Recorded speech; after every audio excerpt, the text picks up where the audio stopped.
Welcome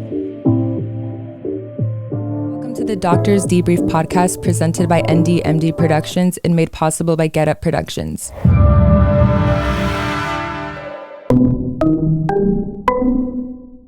Learn more at the link in the description.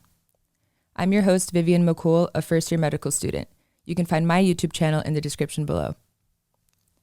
If you're familiar with the NDMD YouTube channel, you know that we love sharing stories from students, residents, and attendings of different medical professions while giving you an inside look into their lives, not just as healthcare workers, but as incredible people as well. Here in the Doctor's Debrief podcast, we're going to take a dive into some of the most impactful patient cases of a physician's career, the ones that are forever imprinted in their memories and have played a crucial part in shaping their identity as a physician. Although all of us have experience with facing and overcoming adversity, we seldom talk about the skills we use and the lessons we learn along the way. On Doctor's Debrief, I'm passionate about being transparent about these hardships and the methods we use to overcome them to encourage others to follow their dreams and learn from each step of their journey, regardless of their circumstances. And with that, please help me welcome today's guest. Today's guest is a neurologist who specializes in treating hospitalized patients with neurological diseases such as stroke, seizures, nerve and muscular conditions, infections, and autoimmune disorders. She's the clerkship director for neurology at the Medical College of Georgia, the assistant program director for the neurology residency program, and is an associate professor for the Department of Neurology at MCG. When she isn't busy doing all of these amazing things, she conducts neurological research, most recently on the relationship and impact of COVID-19 on the nervous system, and she also serves as a mentor for medical students. She received her medical degree from the University of South Florida College of Medicine before completing her internship and residency at the University of California, San Francisco. So welcome the one and the only Dr. Elizabeth Rutkowski. Dr. Rutkowski, thank you so much for agreeing to join me today. I'm so excited for our interview. Thank you. I'm so excited to be here and contribute to this podcast. Thank you so much. Okay, so funny enough, we've never spoke before this, but I saw your 73 questions video before matriculating at MCG, and my first week of school, I saw you get off an elevator, and low-key was starstruck. That's so cute. You should have said hi. I couldn't say anything. I saw you get off, and I was like, and we made eye contact, but you were with someone in the middle of a conversation, and you just kept walking, and I was like, we'll get to work together, Vivian. Oh my God, please. Okay. So before we get into the thick of it, is there anything that I missed that might be of interest to the bright students listening or watching right now?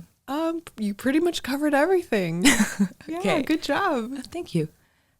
So I guess I'll start with what brought you to medicine and why neurology? I think I've always been interested in neuroscience. So I studied it in undergrad, and I think I was a bit bewildered initially. I felt like it was really, really complex, but I think it's a challenge that kind of drove me, and you'll go into your medical neuroscience block, so you'll kind of understand what it means. And I find that for a lot of students, as they enter the clinical side of neurology, it's like a light bulb kind of goes off. And I felt the same for me. It was really, really cool to see super, super complicated patients, many of whom actually do get better. And I think we're always taught that neurologic diseases are like a death sentence and everything ends up horribly. And when I saw that, I really enjoyed being in a high acuity setting. So I primarily work in the hospital. And I really liked patients making a big turnaround and also treating patients that have life-threatening illnesses. So I think for every person, they kind of go into medicine with a different career goal in mind. But I did go into medicine really wanting to save lives. And I feel like as a neurologist, and especially in the inpatient setting, that is something that I get to do frequently. Yeah. I feel like not only are you saving lives, but you also improve quality of life, which is so important. People come to you in bad shape. And they almost always do. So I tell people I'm a neurologist, but trust me, you do not want to see me in the hospital. You probably, if you do, you're not going to remember me because a lot of my patients are in a coma. But, we also deal with a lot of death and dying in the hospital. So it's also nice that even when you can't do anything, at least you can help patients' families grieve. You can help them make that decision whether or not it's okay to pull the plug on somebody or withdraw care. And so there are many ways that a neurologist can get involved. But in every single way, I feel like it's a big impact. No, thank you. That's a lot. So with that, it sounds like you are happy with the specialty, but is there anything else that you were considering? I think a lot of folks that decide neurology also really heavily consider internal medicine. And I feel like it's the same kind of mind that prefers that. I find that neurology, no pun intended, is a very cerebral profession. We love to think, go through a really robust differential diagnosis, and we talk a lot. Rounds are often very, very long. We like to analyze everything. At the end of the day, we're puzzle solvers, but I feel like internal medicine has a very similar passion. So a lot of people decide between the two, and internal medicine is a little broader because you can go into all these different subspecialties. So I think a lot of students grapple with that. I think I was interested in so many different things, and but I think at the end of the day, I loved the neurologic exam and the ability to do a really extensive exam, which I feel like is a little bit of a dying art in some of the other specialties, and feel like I'm always having my thinking cap on, but that even without imaging and all these other tests, that I could still get enough information where I kind of know what I'm doing. Oh, that's so cool. I love neuro. I feel like it's like mysterious. You know, like the human brain, the mind, central nervous system, it's all just very cool. It definitely keeps you on your toes because there's so much that's advancing second by second, day by day. Yeah. So it's definitely something where you will never feel bored or tired of it. That's cool. So people visit you in some of the most dire moments of their lives, searching for hope, answers, and healing. I know it'll be hard to pick just one, but what would you say is the single most impactful patient experience that you've had, whether that be in difficulty of diagnosis, emotional context, or just the patient's ultimate outcome? Gosh, there's so many. I mean, there's like happy stories and really, really tragically sad stories. I would say one that's probably meaningful and impactful was I had an older lady who was on a breathing machine or a ventilator for a very, very long time. She finally came to me. That was when I was working in San Francisco. And we ultimately diagnosed her with a very rare paraneoplastic phenomenon. She had the tiniest few cells of a lung cancer, and it was causing her to be weak everywhere to the point where she could no longer breathe on her own. And it took so many diagnostic studies repeated over and over where we finally diagnosed her. And it ended up being a blessing in disguise because we were able to treat the lung cancer before it became really big. And I think the hardest part of this was that, she had a huge family. They were all cheerleading for her. And there was this one medication that was not FDA approved in the US so far for this condition. It's called Lambert-Eaton, which you probably will learn about pretty soon. Yeah, we have a little bit. And so this was back in the day. There was a medicine called diaminopyridine, and it was not approved. So I had to call the FDA, get an emergency use authorization, get IRB approval from my institution for a research protocol, all within a day or two. And it was absolute insanity. I was on the phone with the FDA, emailing them, filling out eons and eons of paperwork. And it was just so much work. And I finally got the medication, and she drastically improved. She ended up leaving the hospital, and many, many years later, I randomly ran into her in a cafeteria somewhere. Really? And she just started crying, and I started crying, and we hugged each other, and she said, "Thank you for saving my life. Not a single day goes by where I don't think about you and that I'm grateful for you." And I thought to myself, all that work that I had put into, I was pouring my heart into speaking with her families hours after hours, and all that FDA work where I did actually eventually hear that almost nobody gets that approval, and especially that quickly. Really? And to call, I forget where this medication was being shipped from, but it came overnight in some crazy package, and just to know that all of that was worth it. And for us as physicians, and you'll notice this later, that something that you spend a very brief and maybe even casual encounter in your life to somebody else might be something that they think about every single day for the rest of their lives. So the kind of impact that physicians have, I can't underscore just how tremendous it is to other people. Wow. That is so cool. It sounds like you advocated for this patient like so hard. Like instead of just giving up and being like, I don't know what the problem is and like the treatment isn't FDA approved, you were like, I'm going to get this treatment. Like you went to the ends of the earth, literally. Yeah, you try your absolute hardest and that's the best that you can do. That's amazing. That's amazing. Wow. So like, was this when you were in residency still? That was when I was a few years into being an attending. Wow. Yeah. That's really cool. Yeah. Oh my God. How do you think like this experience shaped you as a physician, like going forward? I think just reminding yourself to be grateful where you are. It takes years and years and years to hone your practice and to get the experience that you need. But even if you're having a bad day, you're frazzled, your clinic is overbooked, you're, hungry, hangry, all of that, as soon as you step into a patient room, like I think remembering that a casual encounter for you impacts their entire life. And just realizing the gravity of that, and I think coming in with that kind of a focus and that ability to serve is really what we came here to do. Yeah. But trying your best to kind of put your personal stuff like aside for that moment. Mm-hmm. No, that's beautiful. And that's so true. Like no one goes to the doctor for fun. And what happens in that room impacts every single patient. No, that's so true. That's very cool. How do you think it shaped you as like a person going forward? Do you think that it did impact you in any way?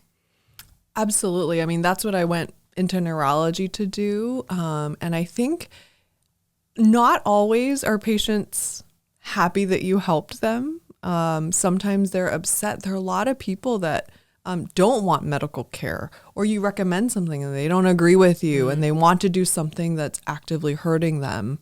We have like a lot of patients that struggle with substance abuse, for example, and you want your best to help them. You want them to take their medications, go to their appointments. And if they don't want that for themselves, like I think it's very, very hard as a physician to not be on the same page as your patient. And advocate for someone who doesn't want to advocate for themselves. But when it's the other way, it's very, very beautiful and very, very gratifying. But I mean, there's a lot of stories in medicine that I could tell for hours and hours and hours of patients that are just not grateful and don't care what you think or what you want to do to help them. And it's hard. That is, because you still want to get creative. But if someone is just like not willing to take the steps, and you can only lead a horse to water, they say. Yeah. Make them drink. Yeah. So this is kind of like backtracking a little, but I'm curious, is that medication like FDA approved now? It is, yeah. It is? That's Yes. awesome. That's so crazy. We did learn about Lambert-Eaton like last module, I think. And yeah.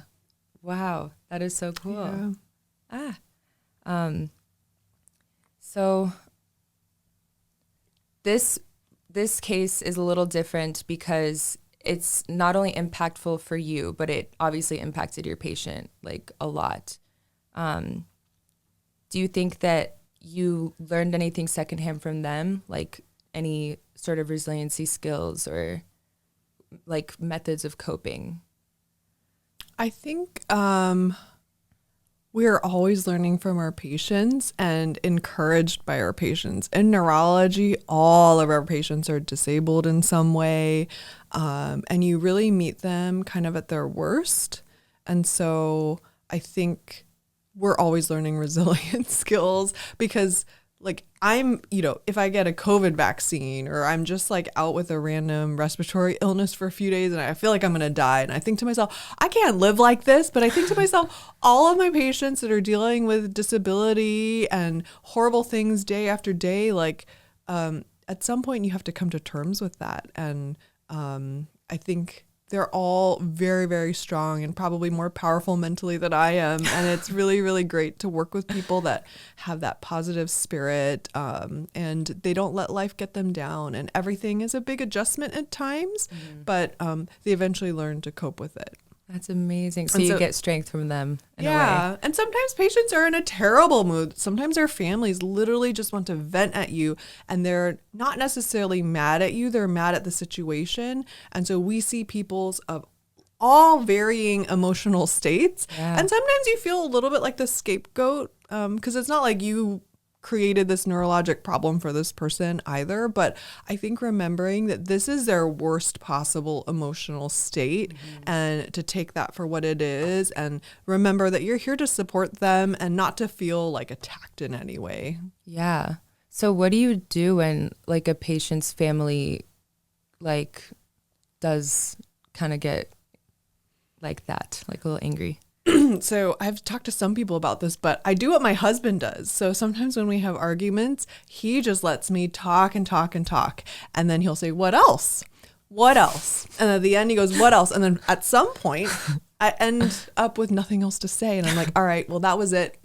And so I've learned that. I've done that with a lot of like angry or upset patients or families. I just let them vent. Tell me everything that's going on. I want you to keep talking. Tell me. And then at some point they go, oh, okay, well, I'm done now. And then I think you can start there and start the conversation, because until that they kind of like get that out, it's very hard, and they really want to feel listened to. Yeah. So if you're just kind of interrupting them or interjecting or being defensive, it turns them the other way. But you want to get to a place of understanding and trust, and you got to start somewhere.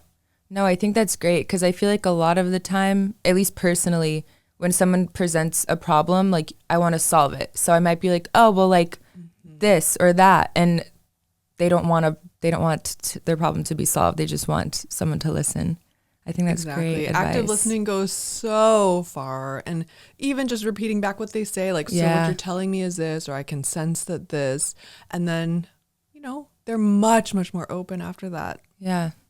No, we actually did some active learning like practices. So that's such good advice. Thank you. So is there anything else from that story that you'd like to share? I mean, that was like unique, because a lot of the stories are about how the patient was impacted, like how their story impacted you. But this one was kind of two ways. Like, this person saw you later and said that you impacted them, and they impacted you in their own way. Is there anything else you'd like to share from that story? I think study really hard. In neurology, there's so much that we do that is really, really complex. Things are changing constantly.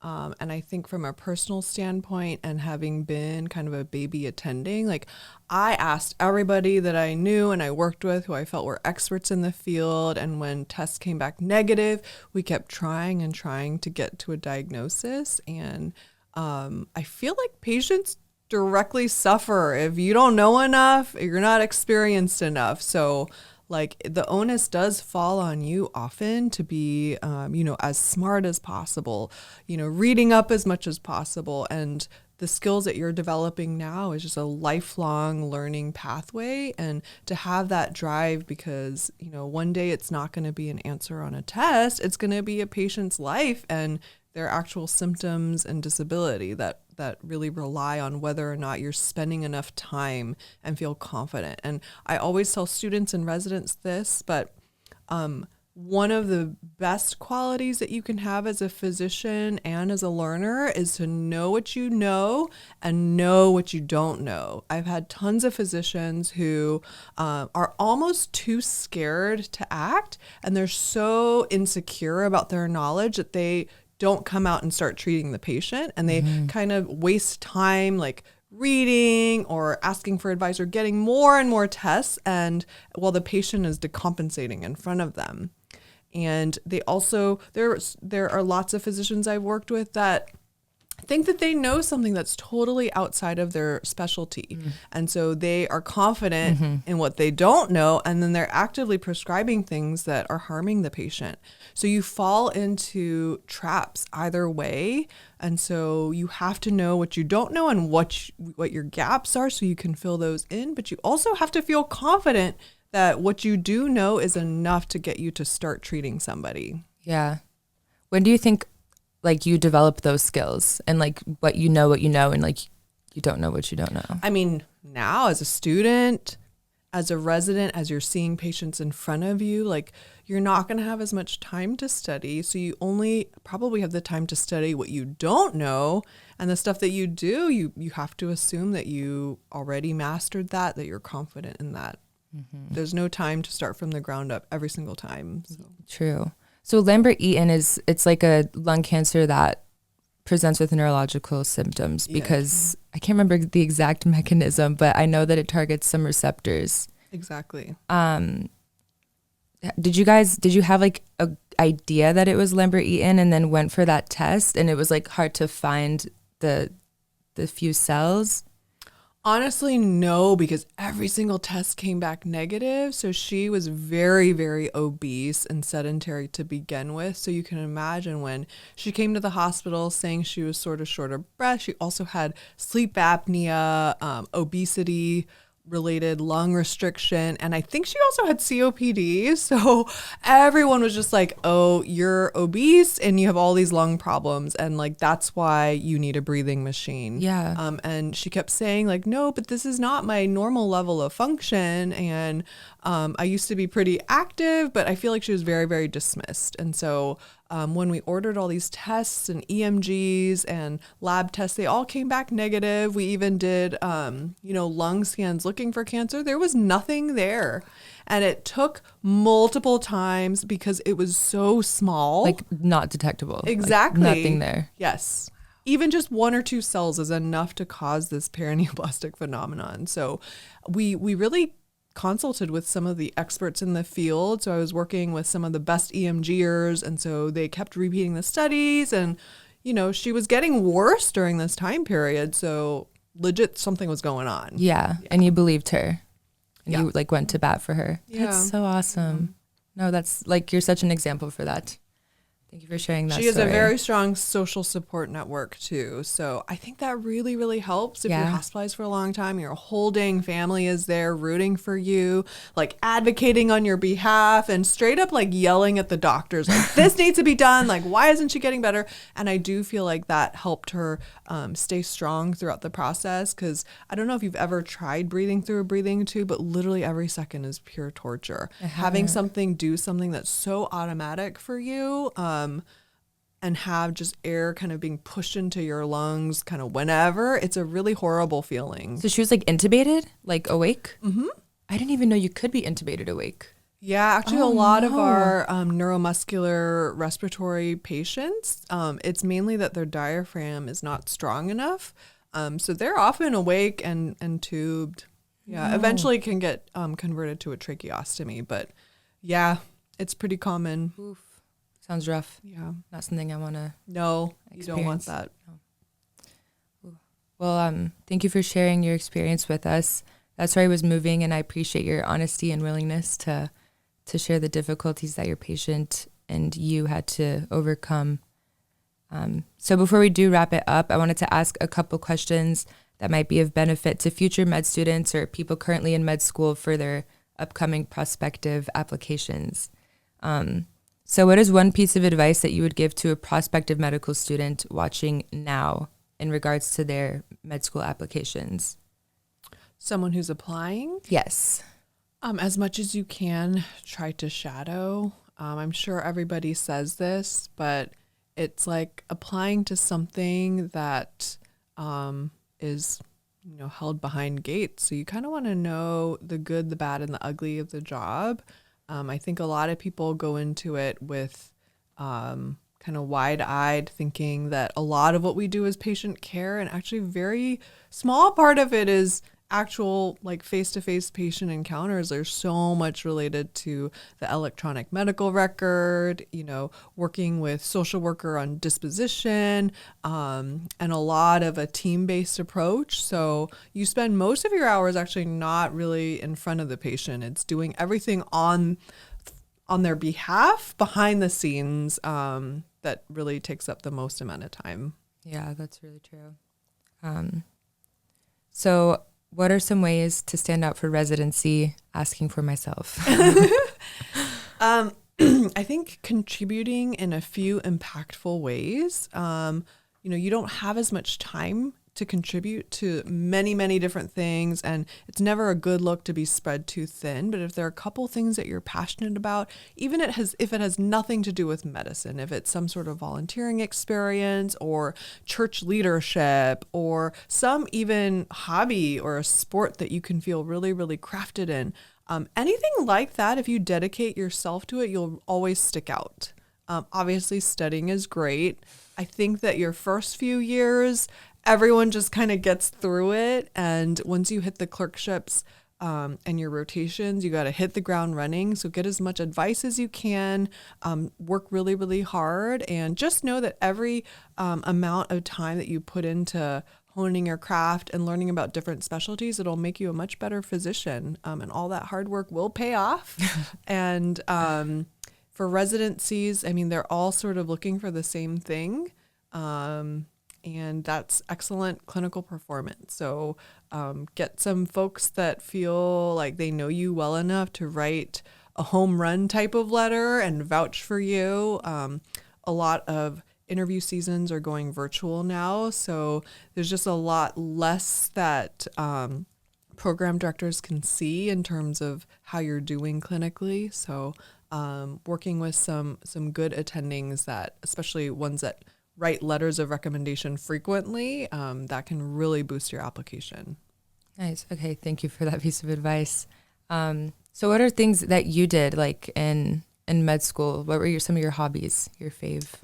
I was pretty busy, and I tried to think about it, like, what are hobbies now that I'm an attending and a mom? Like, did I ever even have hobbies? But as a med student, I did some stuff in music. So cool. I play violin, and we'd do that for like our school functions. That's cool. And we had like a health newsletter. So putting together like wellness articles. Cool. I don't think we have something like that.